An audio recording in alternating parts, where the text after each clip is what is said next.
ఇవాళ బాగుందని అనిపించింది, ఎంతో కాలం పట్టదు విసుగు రప్పించడం.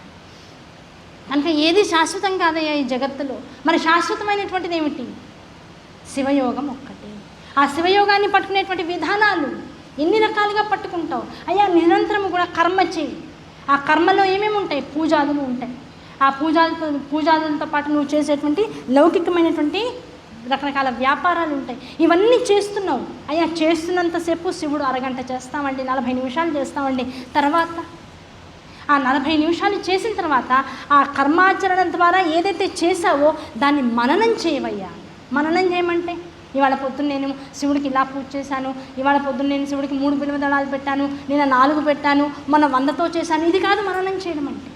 ఎటువంటి పూజ చేశావో, ఎటువంటి భావనతో చేశావో, ఎటువంటి అనుభూతిని పొందావో ఆ అనుభూతి ద్వారా, భావన ద్వారా, చేసినటువంటి కర్మ ద్వారా నువ్వు చేసేటువంటి తర్వాత కర్మలన్నీ కూడా శివార్పణం అనేటువంటి బుద్ధితో కనుక చేయగలిగినట్లయితే, శివునిచే ఆజ్ఞాపింపబడినటువంటి కాలము, కర్మలు, నా జీవితము అని నువ్వు సర్వత్రా నమ్మగలిగినట్లయితే, అప్పుడు నువ్వు చేసేటువంటి ప్రతి పని.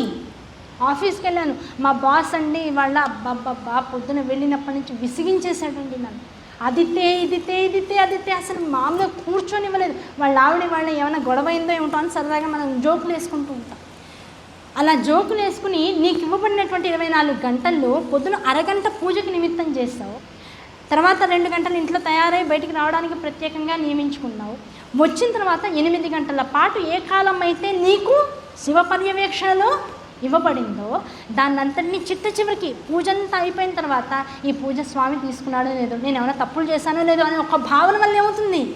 పరిపూర్ణత్వం అనేటువంటి దానికి కిందకు వచ్చేస్తున్నావు, జారిపోతుంది.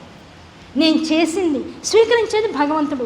పిల్లవాడు తప్పు చేసినా అప్పుడే అన్నం కలుపుకోవడం వచ్చింది. చిన్నప్పుడేమో తల్లి అరటిపండు ఒలిచి నోట్లో పెట్టింది, నవలు లేకపోతే మెదిపి నోట్లో పెట్టింది. నోట్లో పెట్టి వాడికి ఇంకా పూర్తిగా పళ్ళు రాకుండా ఒకవైపు నుంచి ముద్ద కిందకు వచ్చేస్తుంటే కూడా మళ్ళీ తోసి లోపలికి పంపించింది. అవునా కదా? అంటే తల్లి ఎంత అనుగ్రహం ఉంది, తల్లికి అంత అనుగ్రహం. అంటే నాకు జన్మనిచ్చిన తల్లికే ఇంత అనుగ్రహం ఉంటే పైన ఉండి ఇంత జగత్తుని నడిపించేటువంటి వాడు ఇంకెంత అనుగ్రహం చూపించాలి? ఆ అనుగ్రహం చూపించేటువంటి వాడు ఏం చేశాడు? పిల్లవాడు అన్నం కలిపి పెడుతుంటే వాడు ఇంత ముద్ద పెట్టుకుంటాడు, మొత్తం ముద్ద చేతిలోకి తీసుకుని వాడు నోట్లో పెట్టుకుని 2 మెతుకులు వెళ్తాయి. అలాగే అమ్మ పక్కన ఉంటుంది, అమ్మ నేను నీకు పెడతా అంటాడు. తల్లి అంటే నువ్వు తిన్నా అన్న అంటాడు, పెడతా అంటాడు. మొత్తం ఇలా కలుపుతాడు. ఇలా చేయి బయటికి తీసేటప్పటికి చేతిలో ఉన్న ముద్దంతా కింద పడిపోతుంది. తల్లికి కేవలం వేలే నోట్లోకి వెళ్తుంది. ఆ వేలు నోట్లోకి వెళ్ళినా సరే ఎంత బాగుందో అని కళ్ళు ఎగరేస్తుంది. వేస్తుందా వేల? అంతే తప్ప ఏం పెట్టావరా నీ మొహం ఉంటుందా తల్లి? ఏమన్నది కదా. అటువంటి తల్లి భౌతికంగా ఈ దేహాన్ని ఇచ్చే మన కళ్ళు ఎదురకుండా ఉండి ఇంత అనుగ్రహం చూపిస్తుంటే, ఇంత జగత్తును నడిపేటువంటి వాడు ఇంత దేహాదులతో, ఇంత కర్మేంద్రియ, జ్ఞానేంద్రియ, సప్తధాతులు, ఇంత పంచభూతాత్మకమైన దేహాన్ని నాకు ఇచ్చాడు. దీంతో స్మృతి పదంలోకి నేనున్నానురా, నన్ను పూజించరా అని ఒక భావన నాకు ఇచ్చాడు. ఆ భావన పొందిన తర్వాత చేస్తున్నటువంటి పూజ స్వీకరించకుండా ఉంటాడా? సర్వము తానై ఉన్నాడు, నాలో తానై వచ్చి ఉండి తన చేసేటువంటి ఉపచారాలు తాను చేసుకున్నాడు తప్ప నేను అనేటువంటి అహంకారం ఎక్కడుంది? నేను ఇవాళ అభిషేకం చేశా, నేను ఆవు పాలు పోసా, నేను ఆవు నెయ్యి వేసా, నేను ఆవు పెరుగు వేసా, ఇవన్నీ నేను నేను నేను అనుకుని చేస్తాం. కానీ సంకల్పం ఏం చెప్తున్నాం? శివ సంకల్పమస్తు. మొత్తం మహన్యాసానికి మొత్తం మనం చేసేటువంటి నమ్మకచమక రుద్రాభిషేకానికి పూర్వం మహన్యాసం చెప్తాం. ఆ మహన్యాసంలో ఏం చెప్తాం? ఈ పైన ఉన్నటువంటి వెంట్రుక దగ్గర నుంచి పాదం చివర ఉన్నటువంటి చిటికిన వేలు గోరు మొదలు దాకా ప్రతిదీ కూడా శివస్వరూపమే. ఆ శివస్వరూపంగా ఉన్నటువంటి నేను ఆ శివుడినై ఆ శివుడికి అంటే నాకు నేను అభిషేకం చేసుకుంటున్నాను తప్ప అన్యమైనది ఏది కూడా శివుని అర్చించగలిగేటువంటి శక్తి లేనటువంటిది. కనుక ఇప్పుడు నేను శివ పూజ చేస్తున్నాను, నేను శివుడికి వాళ్ళ అష్టోత్తర శతనామాలు చేస్తున్నాను, సహస్రనామాలు చేస్తున్నాను. లేదు వాళ్ళ శివ రాత్రి అందుకని 10,000 నామాలతో పూజ చేస్తున్నాను. 10,000 నామాలు ఉన్నాయి శివుడికి. ఐడియా ఉందా? అద్భుతమైన నామాలు. పొద్దున మొదలెడితే సాయంకాలం అవుతుంది. ఆ 10,000 నామాలతో పూజ చేస్తున్నా. ఆ చేస్తున్నంతసేపు నేనేమైపోతున్నా? శివుడిగా మారిపోతున్నా. అలాగే అమ్మవారు పూజ చేస్తున్నా, ఏమవుతున్నా? అమ్మవారిగా మారిపోతున్నా. ఏది ప్రతిబింబంగా అద్దంలో చూస్తున్నావో అద్దంలో ఉన్న బింబం ఏమిటి? ఎదురుకుండా ఉన్నటువంటిది. ఇది బింబము, అది ప్రతిబింబం. నీ ఎదురుకుండా విగ్రహం పెట్టుకున్నావు, ఇది బింబము, అదేమిటి? విశ్వం దర్పణ దృశ్యమాన నగరి తుల్యం నిజాంతర్గతం. నీది ఏదైతే ప్రపంచంగా కనపడుతుందో ఆ ప్రపంచమంతా ఎందులో ఉంది? నీలో ఉందయ్యా. నీలో ఉంది కనుకనే, నువ్వుగా ఉన్నావు కనుకనే నీ ఎదురుకుండా ప్రతిబింబంగా దర్శనమిస్తూ ఉన్నది. కనపడేదంతా శివస్వరూపమే, గుర్తుపెట్టుకో. అన్యమైనదేది నీకు కనపడడానికి అవకాశం, అన్యమైనదేది నీకు కనపడదు అంటే, ఏమంటే ఎవరో వచ్చారండి, వాళ్ళు ఎవరో నాకు తెలియదు, వాళ్ళు ఏదో ఫ్రెంచ్లో మాట్లాడుతున్నారు, ఏదో లాంగ్వేజ్లో మాట్లాడుతున్నారు, నాకు ఆ భాష రాదు. భాష రాకపోతే వాడు నోరు తిప్పే విధానం, ఎందుకంటే మన భాషలు మనకు అలవాటైపోయి చాలా సునిశ్చితంగా మనం నోరు తిప్పుతాం. వేరే వేరే భాషలు మాట్లాడే వాళ్ళు ఎదురుకుండా వచ్చారు, వాడు నోరు చాలా విచిత్రంగా తిప్పుతున్నాడు. అసలు వాడి లోంచి వచ్చేటువంటి ఆ భావము భాష రూపంలో అర్థం కావట్లా. నవ్వు కూడా వస్తుంది, నవ్వుతున్నాను అంటే అర్థం ఏమిటి? అది నీకు తెలీదు, నీలో లేదు. నీలో లేనిది ఏదైతే ఉందో అది నీకు లేనిదిగానే కనపడుతుంది. నీలో ఉన్నదేదో ఇది ఫలానా అని అర్థమవుతున్న ప్రతిదీ నీలో ఉందని తెలుసుకున్నా. ఎదురుకుండా ఉన్నవాడికి బాగా కోపం అండి. మా అత్తగారు నన్ను ఎప్పుడు వేపుకు తినేస్తూ ఉంటుందండి. ఆ అత్తగారి మీద భావన నీలో ఉంది కనుకనే ఆవిడ అలా కనపడుతుంది. నీలో ఆ భావన లేకపోతే ఆవిడ శాంతమూర్తిలానే కనపడుతుంది. కనుక భావన తీసేసి కేవలం మూర్తి వైభవాన్ని గ్రహించు. ఆ మూర్తి ఎందులో ఉంది? నీలో ఉందయ్యా, ప్రతిబింబంగా కనపడుతుంది. ఆవిడ మాట్లాడే మాటల్లో క్రోధం ఉంది, నీలో క్రోధం ఉంది కనుక క్రోధ స్వరూపంగా వినపడుతుంది. ప్రేమ ఉంది. నా స్నేహితురాలండి, 10 ఏళ్ల తర్వాత కలిసాం. అది తిడుతుంది, ఇన్నాళ్ళైంది కనీసం నన్ను మాట్లాడవా, నన్ను ఇచ్చేవా అని కళ్ళ నీళ్ళు తెచ్చుకుంటుంది, ప్రేమగా కొడుతుంది, తిడుతుంది. ఆ తిట్టులు కూడా ప్రేమ కనబడుతుంది, ప్రేమే కనబడుతుంది. కారణం నాలో ఆమె పట్ల ప్రేమ ఉంది కనుక. ఏది నీలో ఉందో అది జగత్తుగా భాషిస్తుంది. నీలో శివుడు ఉన్నాడు కనుకనే ఎదురుకుండా శివలింగం కనపడుతుంది. ఏదో ఒక మూర్తిని తీసుకొచ్చి పూజ చేసేసి, ఏమంటే మా ఇంట్లో శివలింగం లేదండి, శాస్త్రం చెబుతుంది శివలింగం లేదండి మా ఇంట్లో, మరి ఏం చేయమంటారండి? చిన్న పసుపు ముద్ద చేసుకోమ్మా, అది శివలింగం కాదా? ఏమంటే అది కూడా చేసుకోలేనటువంటి స్థితిలో ఉన్నామండి. పెద్ద మా ఇంట్లో అర్చనాదులు ఎందు, పూజల ఎందు, నైవేద్యాలు ఎందు పెద్దగా నమ్మకం లేదు. మా ఇంట్లో ఎవరికి ఆనవాయితీ కూడా లేదండి. మా అత్తగారు ఏం పెట్టేది కాదు. ఏదో అమావాస్య వస్తేనో పౌర్ణమి వస్తేనో ఏదో పెద్దలకు పెట్టుకుంటూ ఉంటాం. ఏదైనా గుళ్ళో జాతరలు జరిగితే వెళ్తూ ఉంటాం. మాకు కూడా ఇన్ని ప్రవచనాలు విన్నాక శివలింగం ఇంట్లో పెట్టుకోవాలని ఉందండి, లేకపోతే అమ్మవారి శ్రీచక్రం ఇంట్లో పెట్టుకోవాలని ఉందండి. మరి వాళ్ళకేం చెప్తామండి? పెట్టుకోకూడదని చెప్పాలా, పెట్టుకోవాలని చెప్పాలా? పెట్టుకుంటే ఏం చేయాలో చెప్పాలా, పెట్టుకోకుండా ఉంటే ఏం చేయాలో చెప్పాలా? ఏది ఎలా ఉన్నాయా అత్యద్భుతమైన శివలింగం నువ్వేనయ్యా. ఎందుకు? పొద్దున్న లేచిన తర్వాత చేసేదే ఉంటుంది, దీనికంతా ఉపచారాలేగా. పొద్దున్నే లేచిన 64 ఉపచారాల్లో మొట్టమొదటి ఉపచారం దంతధావనం, తర్వాత ఉపచారం చక్కగా మొహం ప్రక్షాళన చేసుకోవడం, తర్వాత ఉపచారం చక్కగా శివుడికి ఏదో ఒక చిన్న శుద్ధోదకం ఇవ్వడం, మధ్య మధ్యలో పానీయాదులు సమర్పిస్తూ ఉండడం, తర్వాత కూర్చోబెట్టడం, నూనె చక్కగా రాయడం, శరీరానికి అభ్యంగన తైలాలన్నీ పెట్టడం, ఆ అభ్యంగన తైలాలన్నీ ఇచ్చిన తర్వాత చక్కగా గోరువెచ్చగా నీళ్ళని కాచడం, ఆ నీళ్ళతో స్వామికి అభిషేకం చేయడం. ఇదన్నీ శివ 64 ఉపచారాలు మొత్తం చతుశ్చ ఉపచారాల్లో ఉంటాయి. ఇప్పుడు నువ్వేం చేస్తున్నావు? అదేగా చేస్తున్నావు.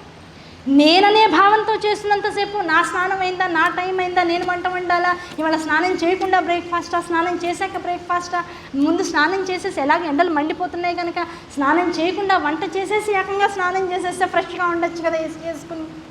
ఇలా చేస్తూ పోయావనుకో ఇప్పుడేమవుతుంది? ఏ శివ పూజ అయితే చెయ్యాలో, ఆ శివ పూజకి ఏ నైవేద్యం అయితే పెట్టాలో అది రాత్రంతా ఏ స్వల్పకాలిక లయమడబడేటువంటి నిద్రావస్థ ఎందు నువ్వు ఉన్నావో, లయింపబడ్డావు. దేనిలో? నిద్ర ఎందు. నిద్ర అంటే అర్థం ఏమిటి? మాయ. ఏ మాయలో మునిగిపోయి కొన్ని గంటల పాటు నిజంగా అందులో విలయతాండవం చేశావో, అందులోంచి బయటికి వచ్చాక ఆ విలయం నుంచి వెళ్ళి ప్రకృతిలోకి రావాల్సిన వాడివి వికృతిలోకి వెళ్ళిపోయి నైవేద్యాన్ని పదార్థంగా మార్చేశావు. నీ ద్రవ్యాన్నంతటిని కూడా బూడిదలో కోసం పన్నీర్లా తయారు చేసేసావు. అలా ఏమాత్రము శారీరక మానసిక చైతన్యం అనేటువంటిది లేకుండా, శుభ్రము శుచి అనేటువంటిది లేకుండా ఒక పదార్థాన్ని వండేశాక ఆ తర్వాత నువ్వు స్నానం చేస్తే ఎంత, చేయకపోతే ఎంత, నువ్వు తినేదంతా కూడా ఏమవుతుంది? ఆ నిర్మాల్యం ఏదైతే దోషభూయిష్టముగా ఉన్నదో దాన్నే స్వీకరిస్తావు. ఇప్పుడు నువ్వు శివుడికి పెడుతున్నానన్న భావన వచ్చినా తప్పే, శివుడికి పెట్టట్లేదన్న భావన వచ్చినా తప్పే. 2 భావాల్లోనూ నువ్వు అధోముఖ చలనమే చేస్తుంది.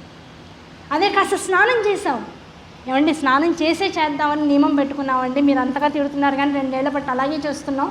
అదేదో ప్రవచనంలో ఫలానా గురువు గారు చెప్పారు, స్నానం చేశాకే వంటింట్లోకి వెళ్తున్నామండి. ఎలా చేస్తున్నావయ్యా స్నానం?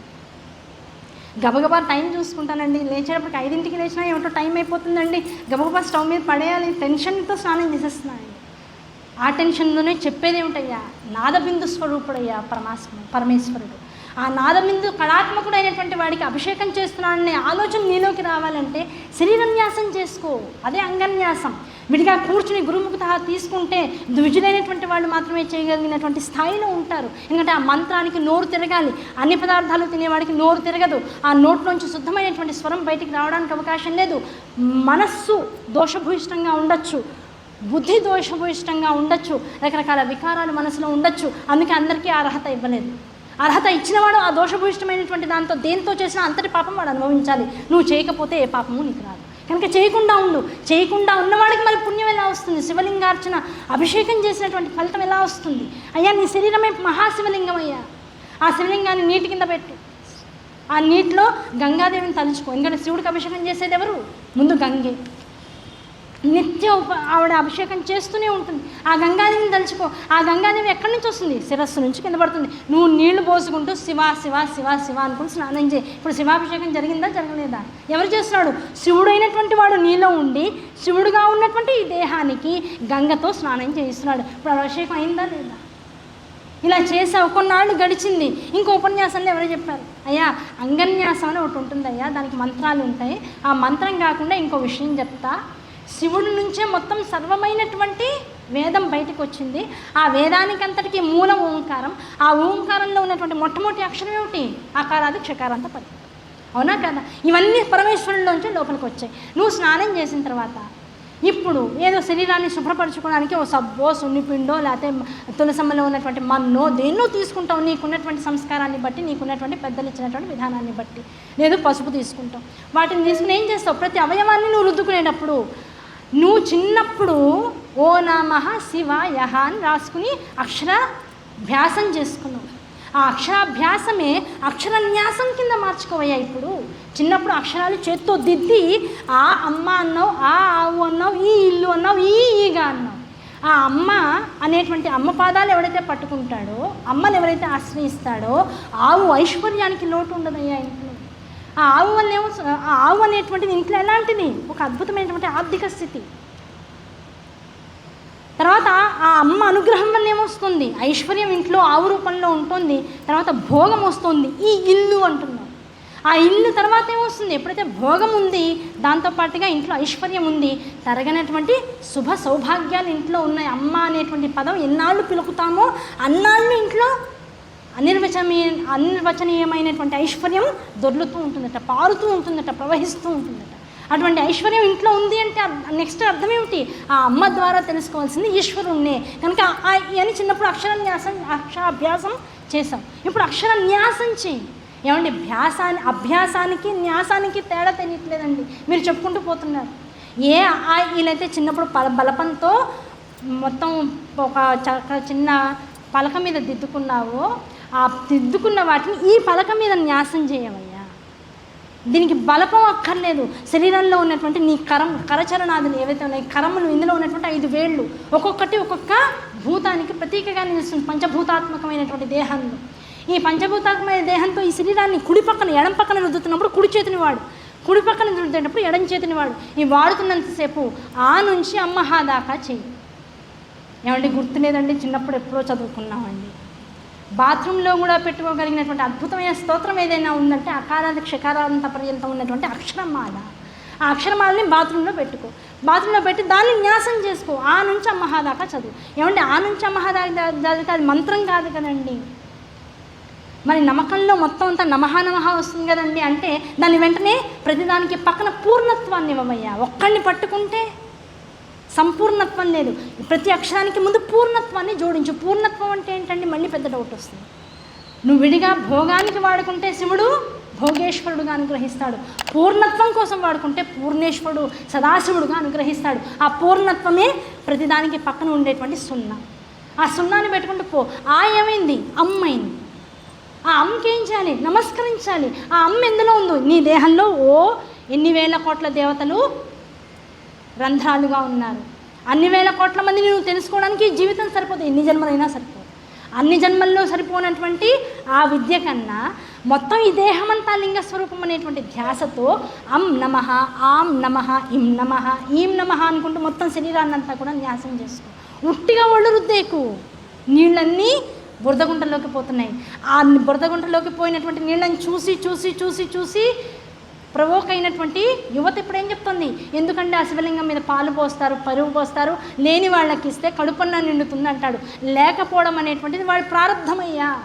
ఈ కాస్త పాలు శివలింగ అభిషేకం మాని వాడికి ఇచ్చిన వాడే ఉద్ధరింపబడడానికి అవకాశం లేదు. కష్టపడ్డవాడు, ఈ జగత్తులో ఈ దేహము శివస్వరూపం అని తెలుసుకున్నవాడు, ప్రకృతి అంతా లక్ష్మీదేవి స్వరూపం అనుకున్నవాడు జీవితంలో ఎక్కడా కూడా అన్నపానీయాదులకు లోటు లేకుండానే బతుకుతాడు.